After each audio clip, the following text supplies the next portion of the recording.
When my son was born, doctors said he might be disabled. My husband left. Years later, I will never forget the look on my husband's face when the doctor walked into that sterile hospital room and placed our newborn son into my trembling arms. It wasn't love. It wasn't joy. It wasn't even concern. It was pure, cold disgust. Like someone had just handed him a piece of rotting fruit and expected him to smile about it. He stared at our baby, our flesh and blood, our miracle, and then he looked at me with eyes so hollow, so empty, that I felt my heart crack right down the middle. "That's not my son," he whispered. Just 4 words. 4 simple words that destroyed everything I thought I knew about the man I married. And before I could even catch my breath, before I could beg him to hold his child just once, he turned around and walked out. Not just out of the room. Out of our lives. Forever. But I'm getting ahead of myself. Before I tell you how that monster of a man got exactly what he deserved 18 years later, I need you to understand something. Where are you watching this from right now? Drop your country in the comments, because I need to know my story is reaching people everywhere. People who understand that love isn't about perfection. It's about showing up. It's about fighting. It's about believing in someone even when the whole world tells you to give up. My name is Naomi. I'm 60 years old now, and I'm sitting here in the waiting room of Memorial Children's Hospital. The same hospital where my son was born 25 years ago. The same hospital where my husband abandoned us. And the same hospital where, in just a few minutes, that same husband is about to walk through those doors carrying his dying daughter in his arms, begging for help. He has no idea that the chief surgeon who's about to save her life is the same boy he called a mistake. The same boy he said would never amount to anything. The same boy he looked at with disgust and walked away from without a single backward glance. But let me take you back. Back to when I was young and stupid and so desperately in love that I couldn't see the red flags waving right in front of my face. I met Gideon when I was 24 years old. I was working as a receptionist at a dental clinic in a small town in Tennessee, barely making enough to pay rent for my tiny apartment. Gideon was the new dentist who had just moved from Atlanta, all confident smiles and expensive cologne. He had this way of looking at you like you were the only person in the entire world. Like your words mattered. Like you mattered. He started asking me to lunch. Then dinner. Then weekend trips to Nashville where we'd walk along the river, and he'd tell me about his dreams. Big dreams. A private practice. A huge house with a white picket fence. Kids. Lots of kids. A perfect life. "You're going to be my wife, Naomi," he told me one night under the stars. "You're going to give me perfect, beautiful children, and we're going to build an empire together." I believed every single word. We got married 6 months later in a small church ceremony. Nothing fancy, but it was beautiful. My mama cried. My daddy walked me down the aisle. And when Gideon said, "I do," I thought I was the luckiest woman alive. The first year was good. Great, even. Gideon worked long hours at the clinic, but he always came home with flowers or chocolate or some little gift to make me smile. He told me to quit my job. "My wife doesn't need to work," he said. "I'm going to take care of you. That's what a real man does." Back then, I thought it was romantic. I thought it meant he loved me. But what I didn't realize was that it was control. He wanted me dependent on him. He wanted me to have nowhere to go if things went wrong. We started trying for a baby right away. Gideon was obsessed with it. He bought books about pregnancy and parenting. He talked about baby names constantly. He already had the nursery planned out in his head, blue walls, football posters, a little desk for when his son would study to become a doctor or a lawyer. "I'm going to raise a champion," he'd say. "A perfect son." That word. Perfect. He used it so much it started to make me nervous. When I finally got pregnant, Gideon lost his mind with excitement. He lifted me up and spun me around the kitchen. He called his parents. He called his friends. He posted it on social media with a picture of the positive pregnancy test. "My legacy begins," he wrote. The pregnancy was rough. I was sick all the time, throwing up everything I ate, exhausted beyond belief. But Gideon didn't care. He watched everything I did like a hawk. He monitored what I ate, how much weight I gained, whether I was exercising enough. He went to every single doctor's appointment, not because he cared about me, but because he wanted to make sure everything was perfect. "I need my son to be healthy," he'd say. "Strong. Smart. Perfect." There was that word again. Everything was fine until the 7-month checkup. I remember lying on the exam table while the ultrasound tech moved the wand across my belly. She was quiet. Too quiet. She kept looking at the screen, then looking at the doctor, then looking back at the screen. Is something wrong? I asked, my voice shaking. The doctor came over and stared at the monitor for what felt like hours. Then he turned to us with this serious, heavy expression that made my stomach drop. We've noticed some markers, he said carefully. Markers that could indicate a developmental issue. Gideon sat up straighter. What kind of issue? It's not certain, the doctor explained. But there's a possibility the baby could have cerebral palsy. Or Down syndrome. We won't know for sure until after birth, but I wanted to prepare you. The room went silent. I looked at Gideon, waiting for him to grab my hand. Waiting for him to tell me it would be okay. Waiting for him to say we'd face whatever came together. But instead, his face twisted. Like he'd just tasted something rotten. No, he said, standing up. No, that's not possible. Run the test again. You made a mistake. Mr. Carver, I understand this is difficult, but... Run. The test. Again. Gideon's voice was cold. Hard. Final. The doctor tried to explain that more tests wouldn't change anything, that we just needed to prepare and learn about resources and therapies. But Gideon didn't want to hear it. He stormed out of that office and didn't speak to me for 3 days. 3 days. I cried myself to sleep every single night, holding my belly, whispering to my baby that I loved him no matter what, that he was already perfect to me. When Gideon finally came home, he smelled like whiskey and cheap perfume. He looked at me with empty eyes. If that baby comes out wrong, he said quietly, I'm done. I'm not raising a defective kid. I'm not throwing my life away. I should have left him right then. I should have packed my bags and run. But I was 7 months pregnant with nowhere to go and no money of my own. So I stayed. And I prayed. I prayed that my baby would be healthy, not because I couldn't love him otherwise, but because I was terrified of what Gideon would do. The labor started on a Tuesday morning. My water broke while I was making breakfast. Gideon drove me to the hospital in complete silence. He didn't hold my hand. He didn't tell me I'd be okay. He just stared straight ahead like I wasn't even there. The labor was long. Brutal. 12 hours of pain that felt like my body was being ripped apart. And through all of it, Gideon sat in the corner of the room on his phone, texting, scrolling, ignoring me. When the doctor finally said, "One more push," I used every ounce of strength I had left. And then I heard it. That beautiful, piercing cry. "It's a boy," the nurse announced. But the room was too quiet. The nurses were exchanging glances. The doctor was examining my baby with a frown. "What?" I gasped. "What's wrong?" They cleaned him up quickly and brought him over. And the moment I saw him, I knew. His eyes were almond-shaped. His nose was small and flat. His muscle tone was weak. But he was beautiful. He was perfect. He was mine. "Hi, baby," I whispered, tears streaming down my face. "Mama loves you so much." I looked up at Gideon, hoping, praying that he would see what I saw, that he would see our son. But what I saw on his face made me want to die. Disgust. Pure, venomous disgust. He looked at our baby like he was looking at trash on the side of the road. "That's not my son," he said. The nurse gasped. "Mr. Carver." "That is not my son," he repeated louder this time. "I didn't work my whole life to raise a retard." "Get out," I said quietly. "What?" "Get out," I screamed, holding my baby close. "Get out of this room. Get out of our lives.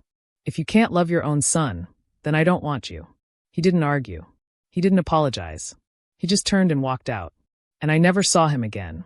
The nurse gently took my baby to run some tests while I sobbed into my pillow. But when she brought him back and placed him in my arms, I looked down at his tiny face and made a promise. "You and me, baby," I whispered. "We're going to make it. I don't care what anyone says. I don't care what the doctors say. I don't care what your father thinks. You are perfect, and I am going to love you every single day of your life." They confirmed it the next day. My son had Down syndrome. The doctors explained everything, the challenges, the therapies, the unknowns. But all I heard was that my baby was alive and he was mine. I named him Elijah. Gideon filed for divorce 2 weeks later. He didn't want custody. He didn't want visitation. He didn't want anything to do with us. His lawyer called and offered me a one-time payment of $3,000 to handle things, and then I'd never hear from him again. I took the money because I had no choice. I had a newborn with special needs and no job, and no family nearby. My parents had died in a house fire 3 years earlier, and I was an only child. Gideon's family? They acted like I didn't exist. So it was just me and Elijah. Against the world. Those first few months were hell. I had no idea what I was doing. Elijah needed constant doctor visits, physical therapy, occupational therapy. Every single thing cost money I didn't have. I sold everything. My wedding ring. My furniture. My clothes. Anything that could bring in a few dollars went straight to paying for Elijah's care. I got a job cleaning offices at night. I'd strap Elijah to my chest in a baby carrier and scrub toilets and mop floors while he slept. I'd get home at 2 in the morning, feed him, sleep for 3 hours, and then wake up to do it all over again. People stared at us everywhere we went. At the grocery store. At the clinic. On the bus. They'd see Elijah's features and whisper. Point. Some people would come up and say things like, "Bless your heart, that must be so hard," like I was some kind of martyr. But I wasn't suffering. I was living. Because every single day, Elijah smiled at me. Every single day, he reached for me with his tiny hands. Every single day, he made me believe that love was stronger than anything else in this world. When Elijah turned 1, something incredible happened. He started hitting milestones. Sitting up. Crawling. Babbling. The therapist said he was doing better than they expected. That the early intervention was working. I cried tears of joy. By the time he was 2, he was walking. By 3, he was talking in short sentences. And by 4, he was reading. Reading. The specialists couldn't believe it. They said children with Down syndrome often struggled with literacy, but Elijah was devouring books. He'd memorize entire stories after hearing them just once. "Your son is special, Mrs. Carver," one of the therapists told me. "He has something extraordinary in him."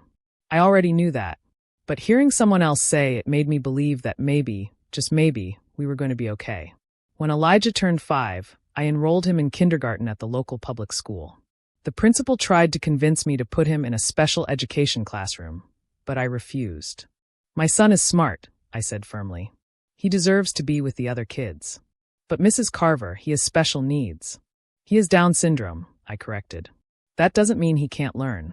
Give him a chance." Reluctantly, she agreed. Elijah thrived. Within a few months, he was reading at a 2nd grade level. His math skills were above average. His teacher called me in for a meeting. "Mrs. Carver," she said, looking stunned. "Elijah is gifted." I blinked. "What? Gifted?" "He's what we call twice exceptional. He has Down syndrome, yes, but he also has intellectual abilities far beyond his peers. Especially in science and memory." That night, I held Elijah close and cried. Not sad tears. Grateful tears. "You're going to do amazing things, baby," I whispered. "I just know it." By the time Elijah was 7, he told me he wanted to be a doctor. "I want to help people, Mama," he said in his sweet, slightly slurred voice. "I want to make sick kids feel better." I looked at my boy, my beautiful, brilliant boy, and I knew he meant it. "Then that's what you're going to be," I told him. "And I'm going to help you get there." But life had other plans. Just when things were starting to look up, I got a call from the school nurse. "Mrs. Carver, you need to come get Elijah. He's hurt." I dropped everything and ran.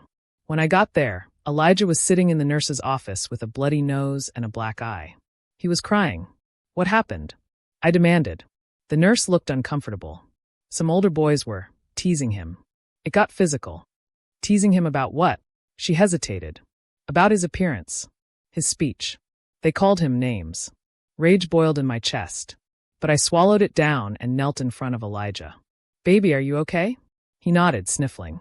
"They said I'm stupid, Mama. They said I shouldn't be in their school." "You listen to me," I said, grabbing his face gently.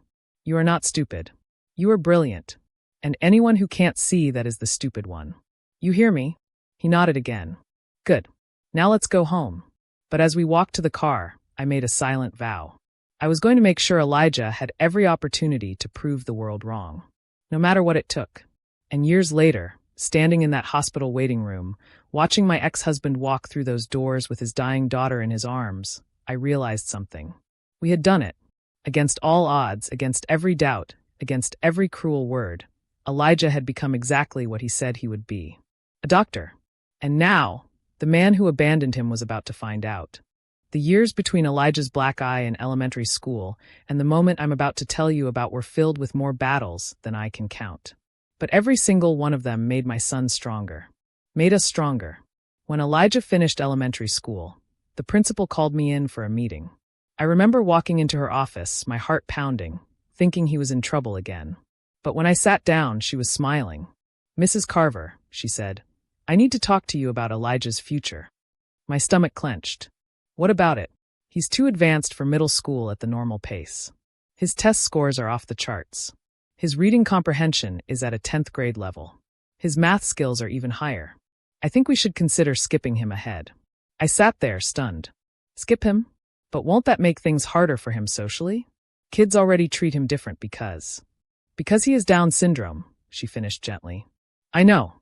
But Elijah isn't like other children, Mrs. Carver. He's exceptional. And keeping him held back would be doing him a disservice." I thought about it for 3 days straight. I barely slept. I kept imagining Elijah in a classroom with kids 2 years older, kids who might be even crueler, even meaner. But then I remembered what my baby told me when he was 7 years old. "Mama, I'm not scared of being different. I'm scared of being treated like I'm less." So I said yes. Elijah skipped 6th grade entirely and went straight into 7th. And you know what? He didn't just survive. He dominated. Within 2 months, he was tutoring other students in science. By the end of the year, he'd won the school science fair with a project about genetics and chromosomal conditions. The irony wasn't lost on anyone. But middle school was also when the bullying got worse. So much worse. There was this kid named Brett, a big kid, the kind who thought being mean made him cool. He'd knock Elijah's books out of his hands in the hallway. He'd mock the way Elijah talked, making his voice sound slurred and stupid. He'd get the other kids to laugh. One day, I got a call from the school. Again. But this time, it wasn't Elijah who was hurt. It was Brett. I rushed to the principal's office and found Elijah sitting there, calm as anything, while Brett sat across from him with a tissue pressed to his bleeding nose. "What happened?" I demanded. The principal sighed. According to witnesses, Brett was harassing Elijah during lunch, calling him names, throwing food at him. And Elijah punched him. I looked at my son, shocked. Elijah had never been violent. Not once. Elijah. He looked up at me with those beautiful almond eyes, and there was no regret in them. No shame. Just calm determination. He said I was a waste of space, Mama. He said people like me shouldn't be allowed to exist. He said I should have been aborted. His voice didn't shake. So I hit him. The principal tried to say something about school policy and zero tolerance, but I cut her off. "Did anyone hear what Brett said to my son?" I asked coldly. She hesitated. "Well, yes, but..." "Then Brett should be suspended too. You don't get to verbally abuse a child and walk away clean." To her credit, she agreed. Both boys got 3 days suspension. But when we got home, I sat Elijah down. "Baby, I'm proud of you for standing up for yourself," I said. "But violence isn't the answer."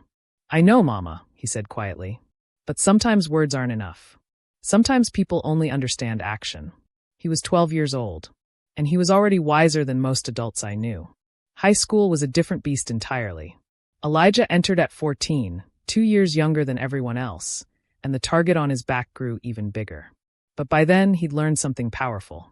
He'd learned that the best revenge was success. He threw himself into his studies like a man possessed. He'd wake up at 5 in the morning to study before school. He'd stay up until midnight reading medical journals I'd found at the library. He was obsessed with one goal, becoming a doctor. "I'm going to prove everyone wrong, Mama," he told me one night. "Everyone who said I couldn't. Everyone who looked at me like I was broken. I'm going to show them." And he did. By his sophomore year, Elijah was taking AP classes. By junior year, he was the top student in his biology and chemistry classes. The teachers stopped being surprised. They started being impressed. But the students? Some of them came around. Some of them saw Elijah for who he really was, a kind, brilliant young man who just wanted to help people. But others, they stayed cruel. They whispered. They laughed. They made sure Elijah knew he didn't belong. There was this one girl, Morgan. She was beautiful and popular and mean as a snake. She'd make fun of Elijah in front of everyone, loud enough for him to hear but quiet enough that teachers couldn't catch her. "Hey, Elijah," she said one day in the cafeteria. "Do you even understand what the teacher is saying, or do you just pretend?" Elijah looked up from his lunch, calm as ever. "I understand perfectly, Morgan. In fact, I could explain it to you if you'd like, since you got a D on the last test." The whole table went silent. Then someone laughed. Then someone else. And Morgan turned bright red and stormed off. After that, people started seeing Elijah differently. Not as the kid with Down syndrome, but as Elijah. The smart one.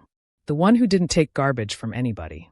When it came time to apply for colleges, every guidance counselor told me the same thing. Be realistic, Mrs. Carver. Medical school is extremely competitive. Maybe Elijah should consider something more attainable.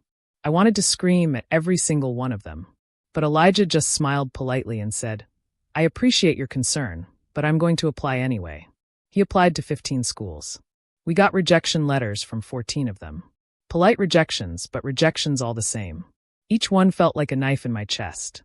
I tried to hide how much they hurt, but Elijah knew. It's okay, Mama, he'd say, holding my hand. I only need one yes. And then it came. A thick envelope from the state university. I was at work, cleaning an office building, when Elijah called me, screaming, Mama! Mama, I got in! I got in! I dropped my mop and started crying right there in the middle of the hallway. My baby. My brilliant, beautiful baby. He was going to college. But college meant money. Money we didn't have. The acceptance letter came with a financial aid package, but it wasn't enough. Not even close. Tuition, books, housing, food. It was going to cost thousands of dollars we simply didn't have. I picked up a second job. Then a third. I worked at a grocery store during the day, cleaned offices at night, and did people's laundry on weekends. I slept maybe 4 hours a night. My body ached constantly. My hands were raw and cracked from all the cleaning chemicals. But every dollar I made went straight into Elijah's college fund. Elijah tried to tell me to stop, that he'd take a gap year and work, but I wouldn't hear it.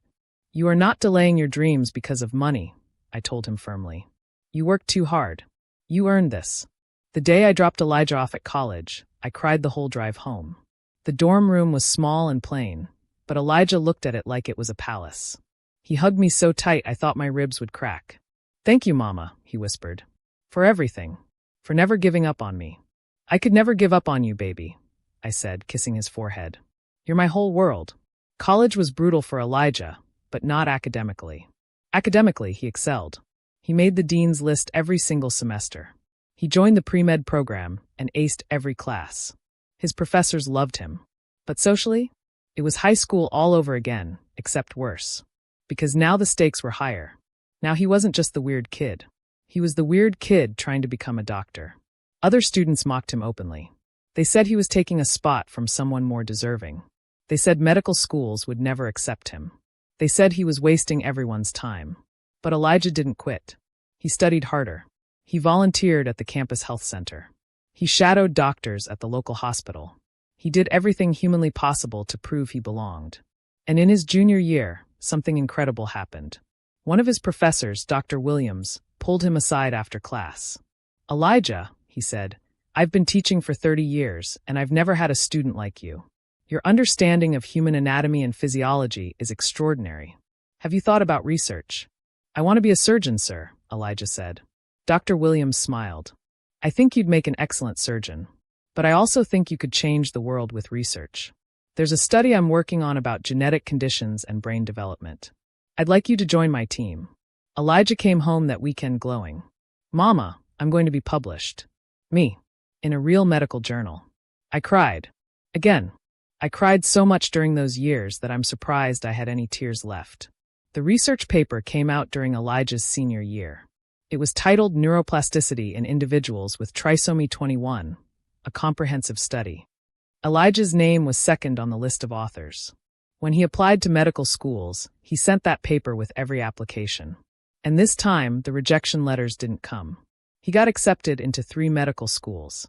3. We sat on the kitchen floor of our tiny apartment, surrounded by acceptance letters, and we both just sobbed. You did it, baby, I whispered. You actually did it. We did it, Mama, he corrected. We. Elijah chose the state medical school because it was the best program and because it had a scholarship that would cover most of his tuition.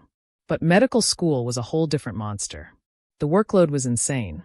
Elijah studied 18 hours a day. He barely slept. He barely ate. I'd visit him on weekends and force him to take breaks, to eat a real meal, to sleep for more than 3 hours. Mama, I can't slow down, he'd say. I have to be twice as good as everyone else just to be seen as equal. And he was. He was better than twice as good. He was the best. In his second year, Elijah did his clinical rotations. And that's when the world started to see what I'd always known. Elijah wasn't just smart. He was compassionate. He was kind. He had a gift for making patients feel safe, especially children. There was this one little girl, maybe 6 years old, who'd been in a car accident. She was terrified of the doctors, screaming and crying every time someone came near her. No one could calm her down. Except Elijah. He sat on the floor next to her bed and started singing. Just a soft, gentle song. And slowly, she stopped crying.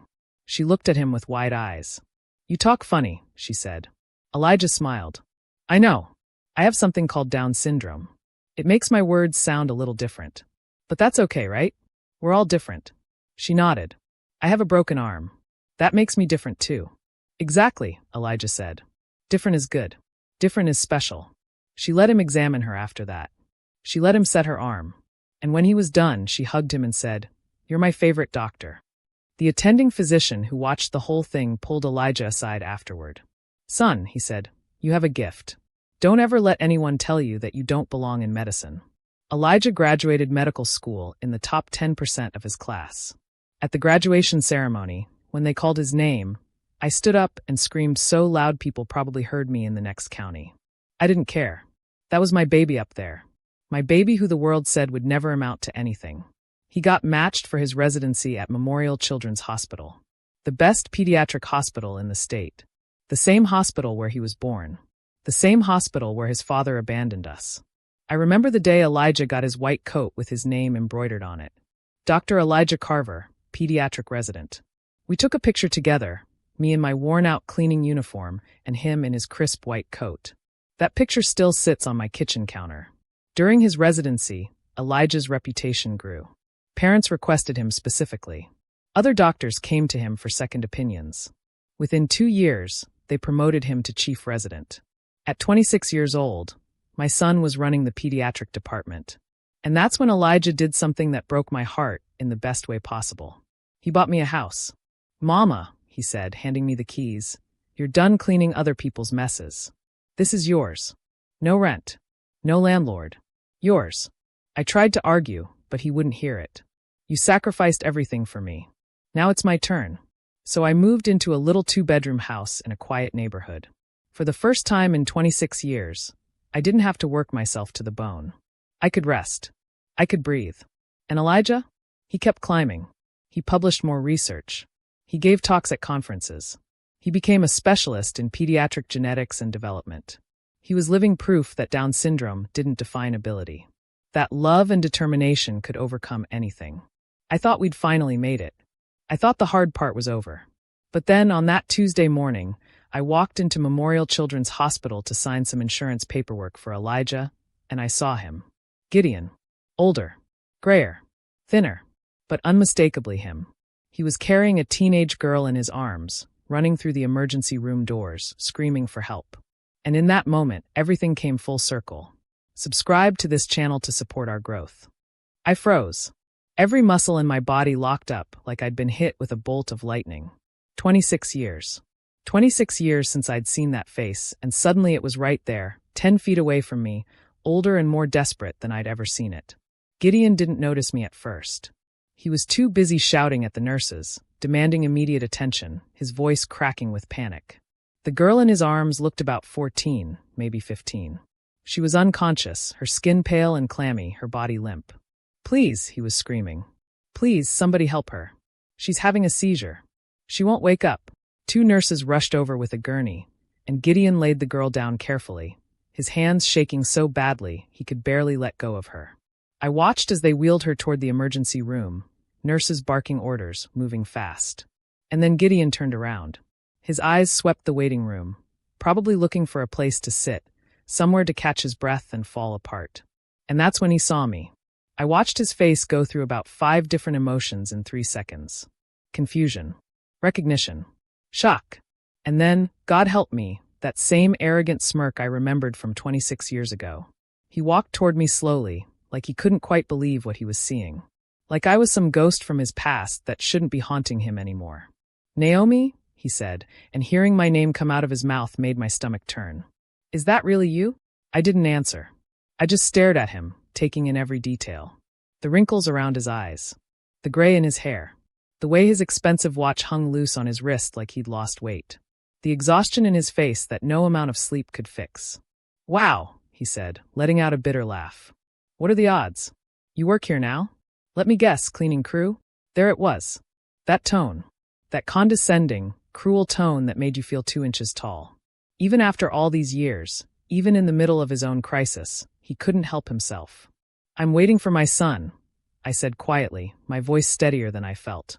His face twisted into something ugly. "Your son. Right. That boy." He said it like the words tasted bad. "Is he still alive, Naomi? Did he actually make it to adulthood, or did nature finally correct its mistake?" The waiting room went silent. A few people looked up from their phones, shocked. An elderly woman gasped. I felt rage boil up inside me, hot and fierce, but I kept my voice calm. "Elijah is doing very well, Gideon. Better than you could ever imagine." He laughed again, louder this time. "Elijah. You named it Elijah. How biblical of you." He shook his head. "Let me guess, he's bagging groceries somewhere? Living in some group home. I'm sure you're very proud." "He works here, actually," I said, meeting his eyes directly. Gideon's smile got wider, meaner. "Works here? Doing what, mopping floors? Pushing wheelchairs?" "Oh, Naomi, you always were good at making yourself feel better about your mistakes. You probably tell everyone he's some kind of success story, don't you? When really he's just Dr. Carver to the ER. Dr. Elijah Carver to the ER immediately." The announcement echoed through the waiting room speakers, cutting Gideon off mid-sentence. His face went pale. What did that say?" I didn't respond. I just watched. Dr. Carver to the ER.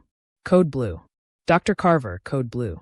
The emergency room doors burst open, and Elijah came running through, his white coat flying behind him, a stethoscope around his neck, 3 younger residents following him like ducklings. He was talking fast, rattling off medical terms I barely understood, his voice clear and authoritative. "Get me her vitals from the ambulance.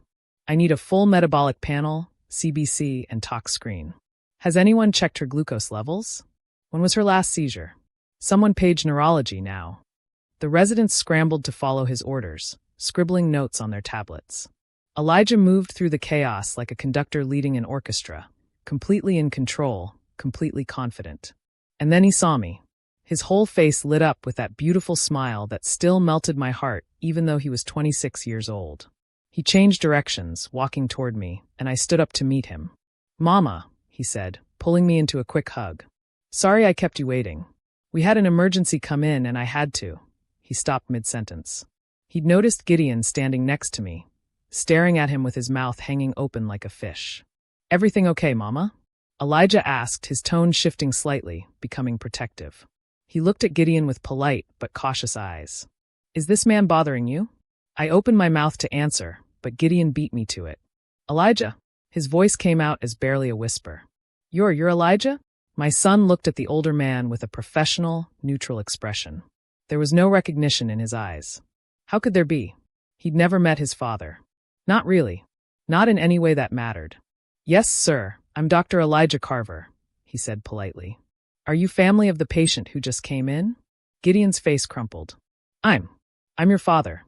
The silence that followed was so thick you could cut it with a knife. Elijah's expression didn't change. He didn't look shocked or hurt or angry.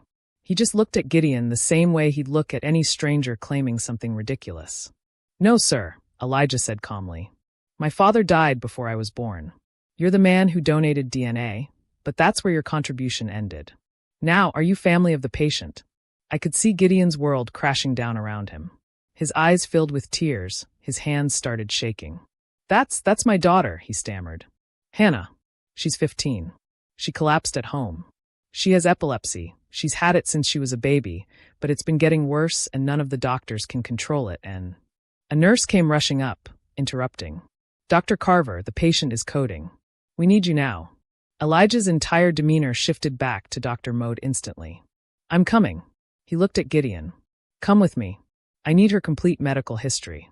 Every medication, every hospitalization, every seizure pattern. Can you do that?" Gideon nodded frantically. "Mama, I'll see you after, okay?"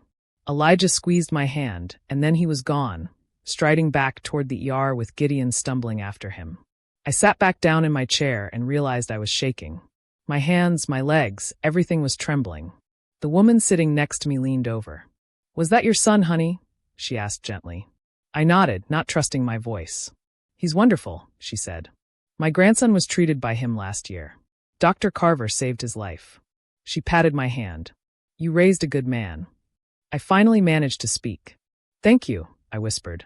I sat there for 2 hours, watching the clock, watching the emergency room doors, praying that Hannah would be okay. Not for Gideon's sake. For the innocent girl who didn't deserve to suffer because of who her father was. Finally, Elijah emerged. He looked tired but satisfied. He found me immediately and sat down beside me. She's stable, he said quietly. It was a grand mal seizure triggered by an infection. We've got her on antibiotics and anticonvulsants. She's going to need to stay for a few days for observation. And him? I couldn't bring myself to say Gideon's name. Elijah sighed. He's a mess, Mama. He showed me her medical records. She's been hospitalized 17 times in the last 3 years. She's on 6 different medications. None of the doctors have been able to figure out why the seizures are so severe. He paused. He asked about me. About you. About everything. What did you tell him? The truth. That I had the best mother in the world. That I never needed him. That I'm exactly where I'm supposed to be. Elijah took my hand. He tried to apologize, Mama. He actually cried and said he was sorry. What did you say? I said sorry doesn't change the past. And then I walked away because I had a patient to care for. He looked at me with those wise eyes. I'm not angry at him, Mama. I don't feel anything for him. He's just nobody. A stranger who happens to share some of my DNA. I hugged my son tight. I'm so proud of you, baby. Not because you're a doctor, but because of who you are. You're a better man than he could ever dream of being. I learned from the best, Elijah said, kissing my forehead. Over the next 3 days, while Hannah remained in the hospital, Gideon tried everything to get close to Elijah. He waited in the hallways. He tried to strike up conversations. He brought coffee to the nurse's station where Elijah worked. But Elijah maintained professional distance. He updated Gideon on Hannah's condition, answered medical questions, and nothing more. I watched it all from a distance, sometimes sitting in the cafeteria, sometimes in the waiting room, just keeping Elijah company during his breaks. On the 3rd day, I ran into Gideon in the hospital cafeteria.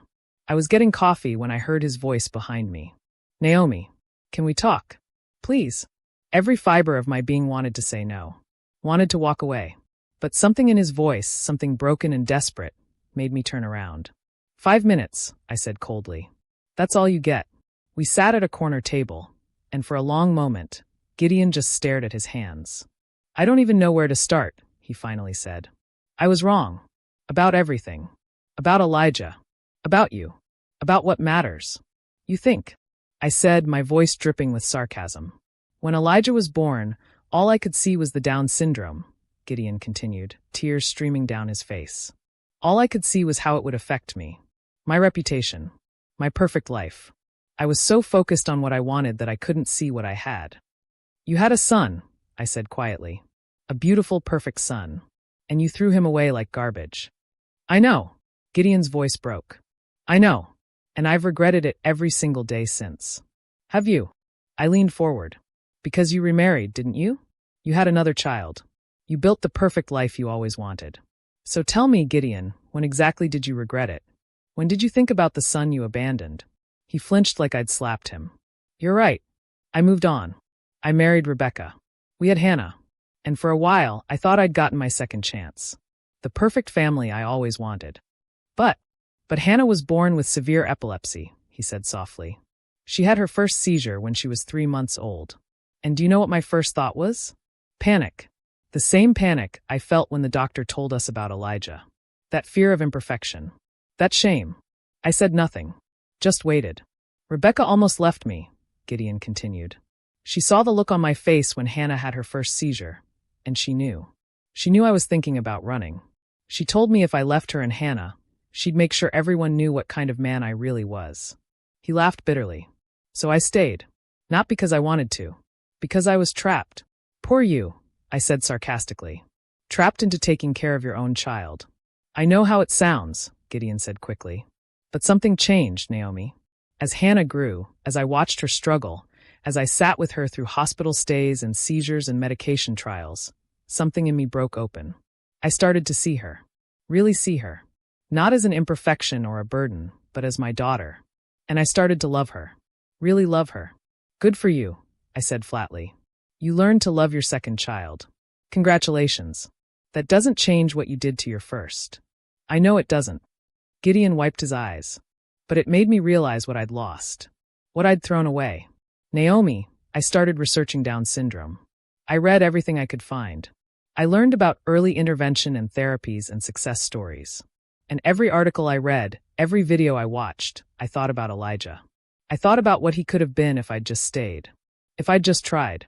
He became everything he could be without you, I said firmly. Everything he is, he earned.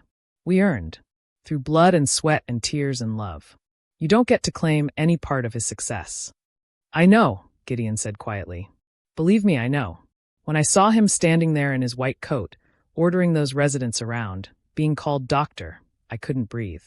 Naomi, our son, the son I called defective, is brilliant. He's successful. He's respected. And I missed all of it. Yes, you did. Rebecca left me 2 years ago, Gideon said suddenly. She met someone else. Someone better. Kinder. Someone who loved Hannah from the beginning without needing to be taught how. She took everything in the divorce. The house, the savings, everything. And honestly, I deserved it. I felt nothing hearing this. No satisfaction. No sympathy. Nothing. I lost my practice last year, he continued. Malpractice lawsuit. A patient died because I made a mistake, because I was distracted, because I wasn't fully present. I lost everything. Now I work at a community clinic, barely making enough to pay rent on my apartment and Hannah's medical bills. Why are you telling me this? I asked. Because I want you to know that life made me pay for what I did, Gideon said. I wanted perfection, and I ended up with nothing. You wanted love, and you ended up with everything. I ended up with Elijah, I corrected. That's all I needed. Gideon nodded slowly. Can I ask you something? How did you do it? How did you raise him alone with no money, no support, and turn him into that? Into Dr. Elijah Carver, the man who's about to save my daughter's life. I looked at this broken man across from me, and I could have been cruel. I could have twisted the knife deeper. But instead, I just told him the truth. I loved him, I said simply. Every single day, even when I was exhausted, even when I was scared, even when the world told me I was wasting my time, I loved him.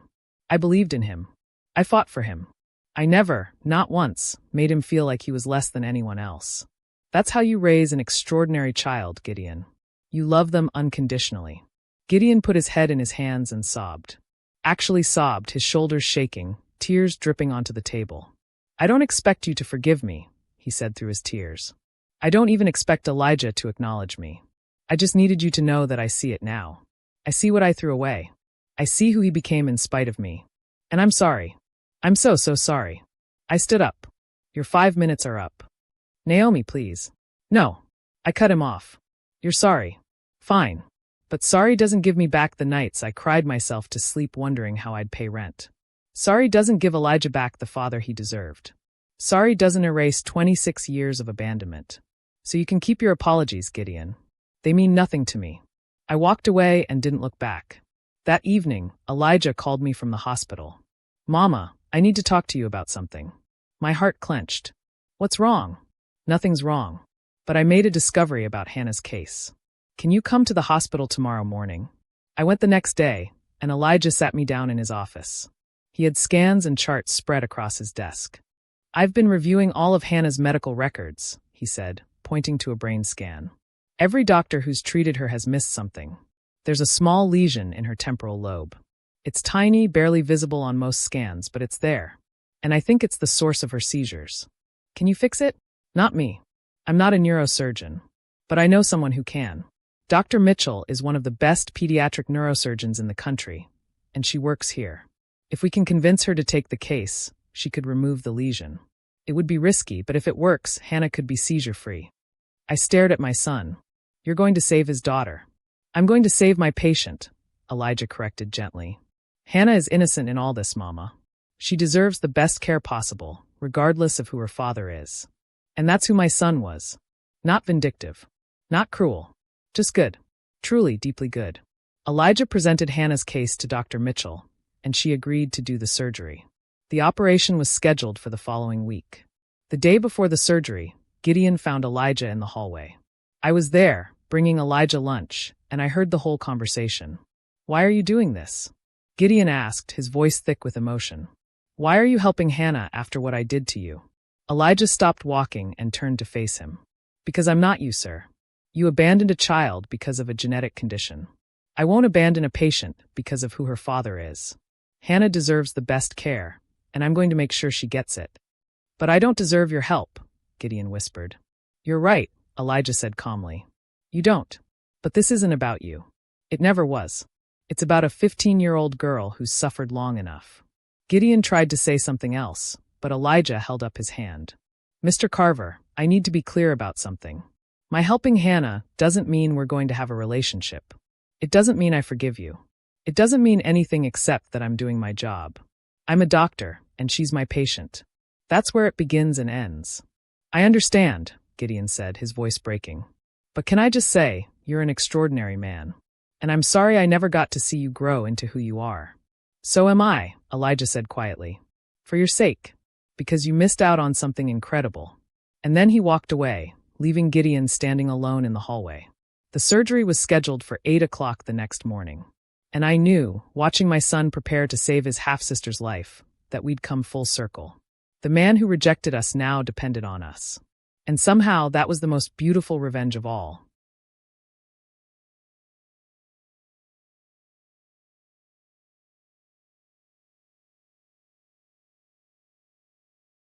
The morning of Hannah's surgery, I woke up at 5 o'clock even though I didn't need to be at the hospital until 7. I couldn't sleep. I kept thinking about that little girl lying in a hospital bed, scared and sick, not knowing if she'd wake up from the surgery. Not knowing if this would finally be the answer to years of suffering. I also kept thinking about Gideon. About how life has this strange way of teaching us lessons we're not ready to learn until we're forced to. I got dressed slowly, making myself a cup of coffee I didn't really want, just to have something to do with my hands. My phone buzzed. A text from Elijah. "Morning, Mama. I'm already at the hospital. Hannah's prep started at 6. Surgery at 8. Come whenever you're ready. Love you." I texted back a heart emoji and a prayer hands emoji. It was all I could manage. When I arrived at Memorial Children's Hospital at 7:15, the waiting room was nearly empty. Just a few scattered people, mostly parents with sick kids, all of them wearing that same exhausted, worried expression I'd worn so many times over the years. And then I saw Gideon. He was sitting in the corner by himself, hunched over with his elbows on his knees and his head in his hands. He looked like he'd aged 10 years overnight. His shirt was wrinkled like he'd slept in it. His hair was a mess. His eyes were red and swollen. For a moment, I considered walking past him, finding a seat on the other side of the room, pretending I didn't see him. But something in me, maybe the part that Elijah had taught to be better, to be kinder, made me stop. "Gideon," I said quietly. He looked up, startled. "Naomi, I didn't know you were coming. Elijah asked me to be here," I said. "Not for you, I wanted to add, but I kept that part to myself." He nodded, looking back down at his hands. "They took her back about 20 minutes ago. Dr. Mitchell said the surgery could take anywhere from 4 to 6 hours. His voice cracked. 6 hours of not knowing if my baby girl is going to make it. I sat down 2 chairs away from him. Not next to him, but close enough. "She's in good hands," I said. "Dr. Mitchell is one of the best. And Elijah will be monitoring everything. He won't let anything happen to her." Gideon let out a sound that was half laugh, half sob. "It's insane, isn't it? The son I threw away is now the only hope I have for saving my daughter. If that's not karma, I don't know what is." "It's not karma," I said firmly. "It's Elijah being who he is. A good doctor. A good man. Something he became despite you, not because of you." Gideon flinched but nodded. "You're right. You're absolutely right." We sat in silence for a while. The waiting room slowly filled up with more people. A young couple with a crying baby. An elderly man reading a newspaper. A woman knitting nervously, her needles clicking in a steady rhythm. "Can I ask you something?" Gideon said suddenly. I looked at him, waiting. "When did you stop hating me?" I thought about that for a long moment. "I don't think I ever really hated you, Gideon. Hate takes too much energy, and I didn't have energy to waste on you. I was too busy raising our son, working 3 jobs, making sure he had everything he needed. You became irrelevant. And that's worse than hate, isn't it? Being so insignificant that you're not even worth the emotion. He nodded slowly, tears rolling down his cheeks again. I used to imagine, sometimes, what Elijah's life was like. I'd wonder if he'd remarried, if some other man was raising my son, teaching him to throw a ball or ride a bike. I'd wonder if Elijah even knew I existed. He knew, I said quietly. I never lied to him about you. When he was old enough to ask about his father, I told him the truth. That you left because you couldn't accept him the way he was. That you chose pride over love. What did he say? He asked me if it was his fault. If there was something wrong with him that made you leave. I felt my throat tighten at the memory. He was 7 years old, Gideon. 7. And he was asking me if he was the reason his father didn't love him. Gideon put his face in his hands. Oh God. Naomi, I'm so sorry. I told him the truth, I continued. I told him there was nothing wrong with him. That he was perfect exactly as he was. That you were the one with the problem, not him. That your inability to see how special he was said everything about you and nothing about him. Did he believe you? Eventually. It took years of me telling him, showing him, proving to him that he was worthy of love. Do you know how hard it is to undo the damage of rejection? Especially from a parent? Elijah spent his whole childhood trying to prove he was good enough. Trying to show the world that he mattered. And he did it. But it cost him. It cost him his childhood. It cost him the ability to just be a kid without feeling like he had to earn his right to exist. Gideon was sobbing now, his whole body shaking. I did that. I made my son feel like he wasn't enough. Yes, I said simply. You did. We sat there for another hour in heavy silence. At exactly 8 o'clock, Elijah came out in his surgical scrubs. He wasn't operating, but he was observing, monitoring every step. Surgery started, he said, looking at both of us. Dr. Mitchell is confident. Hannah's vitals are strong. It's going to be a long wait, but I'll update you every hour. Gideon stood up quickly. Thank you, son. Thank you so much. Elijah's face remained neutral. Professional. I'm doing my job, Mr. Carver. That's all. He turned to me, and his expression softened immediately. You okay, Mama? I nodded. I'm good, baby. Go do what you do best. He kissed my forehead and disappeared back through the surgical wing doors. Gideon sat back down heavily. He won't even call me Dad, he whispered. And I don't blame him.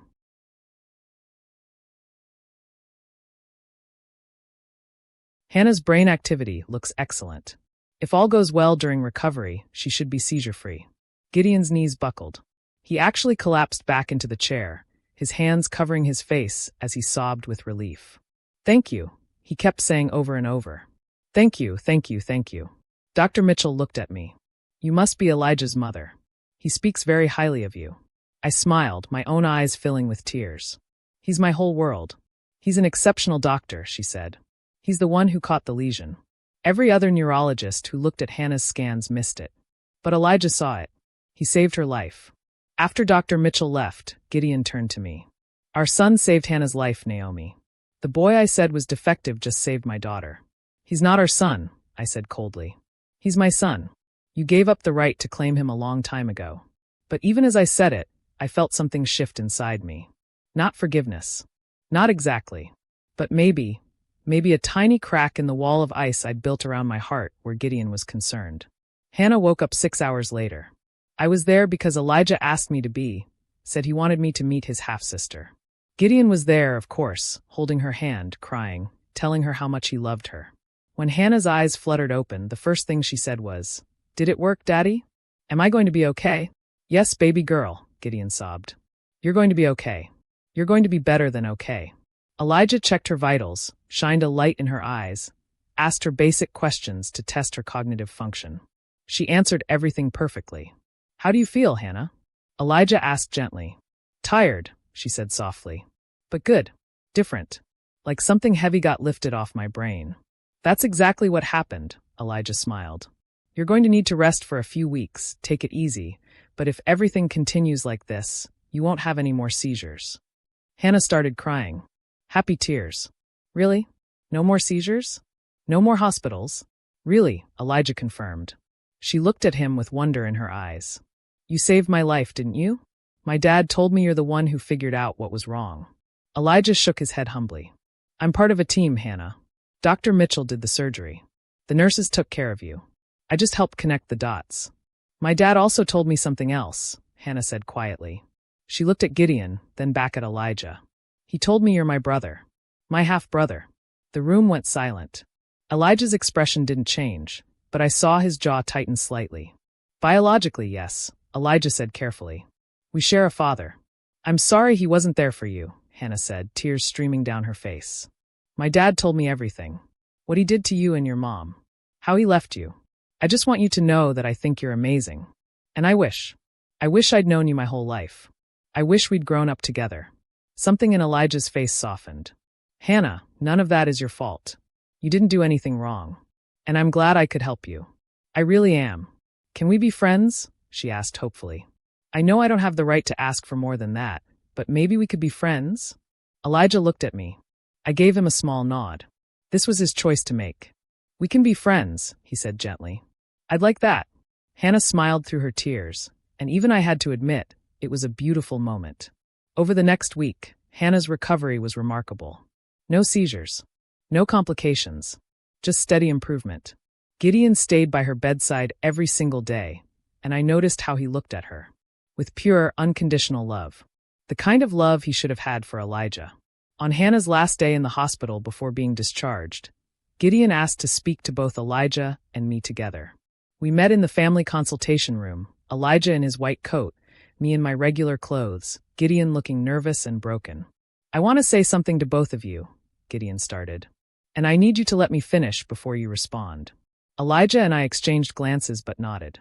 Elijah, Gideon said, looking directly at my son. I can't change the past. I can't give you back the 26 years I missed. I can't undo the pain I caused you and your mother. But I want you to know that I see you now. I see the man you've become, and you're extraordinary. You're everything I could never be. You're kind, brilliant, compassionate, strong. You turned your pain into purpose. You took every reason to be bitter and angry and instead became someone who saves lives. Elijah listened quietly, his face unreadable. I don't expect forgiveness, Gideon continued. I don't deserve it, but I want to make you an offer. I sold a piece of land I inherited from my parents. It's the only thing Rebecca didn't take in the divorce. It's worth about $200,000. I want to donate all of it to this hospital in your name. I want them to create the Dr. Elijah Carver Fund for Pediatric Genetic Research. Elijah's eyebrows raised slightly. Mr. Carver, that's very generous, but...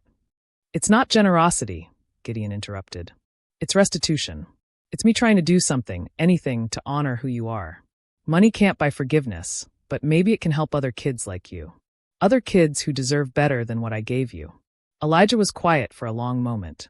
Then he said, I'll accept the donation. But not for me. For the kids who need it. For the families struggling to get their children the care they deserve. For the research that can change lives. Gideon nodded, fresh tears streaming down his face. Thank you. But Mr. Carver, Elijah continued, his voice firm but not unkind, this doesn't change anything between us. I appreciate the gesture, but we're not going to have a father-son relationship. I already have everything I need. I have my mother, who sacrificed everything for me. I have my career. I have my purpose. I don't have space in my life for a father who couldn't be bothered to be there when it mattered. I understand, Gideon whispered. Elijah stood up. I hope you learned something from Hannah. I hope you give her all the love you couldn't give me. She deserves that. Every child deserves that. And then my son walked out, leaving Gideon and me alone. Gideon looked at me with empty, broken eyes. Naomi, can I ask you for one thing? Just one. What? Forgiveness. I know I don't deserve it. I know it doesn't change anything. But I need to hear you say that one day, maybe, you can forgive me. I looked at this man who had destroyed me 26 years ago. This man who had called my precious baby defective. This man who had abandoned us when we needed him most. And I realized something. Holding on to anger was like drinking poison and expecting him to die. Elijah had already moved past this. He'd already chosen peace. Maybe it was time I did too. I don't forgive you for what you did to Elijah, I said slowly. I will never forgive you for that. But I forgive you for what you did to me. I forgive you for the nights I cried myself to sleep. I forgive you for the years of struggle. Because those years made me stronger. They made Elijah stronger. And in a twisted way, your abandonment was the best gift you could have given us. It forced us to become better than we ever would have been with you. Gideon nodded, accepting my words like a man accepting a sentence. But Gideon, I added, if you want any kind of redemption, you earn it through Hannah. You be the father to her that you should have been to Elijah. You show up every single day. You love her through every seizure, every setback, every challenge. You prove that you learn something from your mistakes. I will, he promised. I swear to God I will. 3 months later, the hospital held a ceremony to announce the creation of the Dr. Elijah Carver Fund for Pediatric Genetic Research. The hospital auditorium was packed with doctors, nurses, patients, families, and local media. Elijah stood at the podium in his white coat, looking confident and humble all at once. Gideon sat in the front row next to Hannah, who had been seizure-free for 3 months straight. I sat next to Elijah's girlfriend, Sarah, a beautiful pediatric oncologist he'd been dating for 6 months.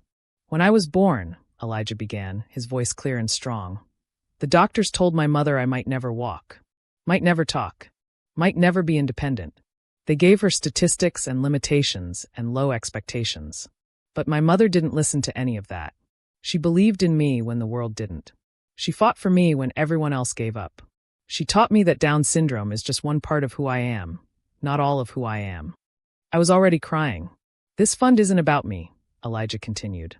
It's about every child who's been told they can't. Every family that's been given a diagnosis and felt like the world was ending. Every parent who refuses to accept limitations placed on their child by people who don't understand. This fund will support research into genetic conditions, early intervention programs, and family support services. Because every child deserves a chance to reach their full potential. The audience erupted in applause. I stood up, clapping until my hands hurt, my face wet with tears. After the ceremony, people swarmed Elijah, congratulating him, asking questions, taking photos. And through it all, I watched Gideon standing off to the side with Hannah, watching his son shine, knowing he had no part in any of it. That evening, Elijah took me out to dinner at a nice restaurant. Just the two of us. I'm proud of you, Mama, he said, raising his glass of wine. For everything. For raising me. For believing in me. For being the strongest woman I know. I'm proud of you too, baby, I said, clinking my glass against his. For becoming the man you are. For choosing kindness over bitterness. For proving everyone wrong. Can I tell you something? Elijah asked. Anything. I don't hate him anymore. Gideon, I mean. I don't feel anything for him except pity, I guess.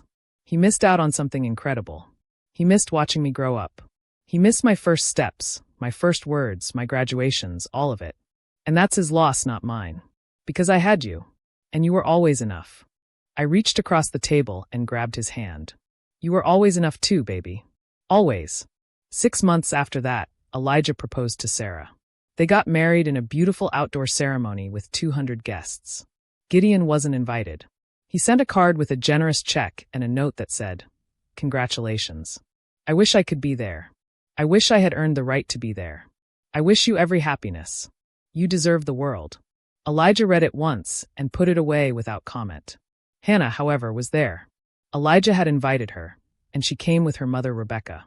Hannah had become a regular part of Elijah's life, a sister he'd never expected but had grown to care about. They texted weekly, had lunch once a month, and she called him whenever she needed advice. "You're the best big brother ever," she told him at the wedding reception. "You're pretty great yourself, little sister," he replied, hugging her. I watched them together and realized that good things can come from bad situations. That healing can happen in unexpected ways. That family isn't always about blood, it's about who shows up. Today, I'm 63 years old. Elijah is 31. He's the chief of pediatric genetics at Memorial Children's Hospital. He and Sarah have a 2-year-old daughter named Grace, who looks just like her daddy, almond-shaped eyes and all. She has Down syndrome too.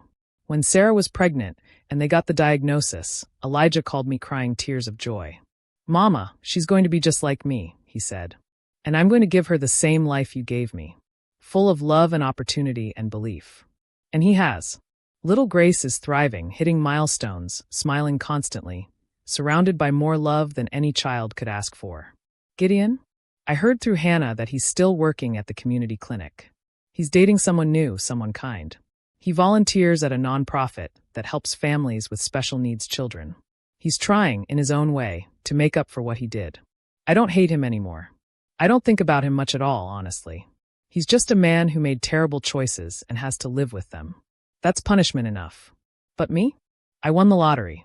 I got to raise the most incredible human being I've ever known. I got to watch him beat every odd, exceed every expectation, and become someone who changes lives every single day. So to everyone watching this, remember something. The world will try to tell you what's possible, what's realistic, what you should accept. But love is more powerful than any limitation.